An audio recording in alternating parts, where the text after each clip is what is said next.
आपण उभे आहोत रत्नागिरी जिल्ह्यातल्या खेडमध्ये आणि गेल्या 48 तासांपासून रत्नागिरी जिल्ह्यातल्या खेडमध्ये मुसळधार पाऊस पडतोय. अगदी ढगफुटी झाल्यासारखा पाऊस पडतोय.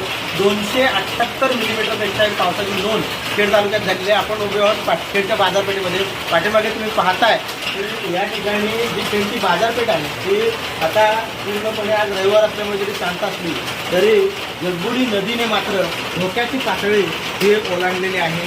जगबुडी नदी धोक्याची पातळी ओलांडून आता खेड शहराच्या बाजारपेठेच्या दिशेने पूर परिस्थिती निर्माण करताना आपल्याला पाहायला मिळते.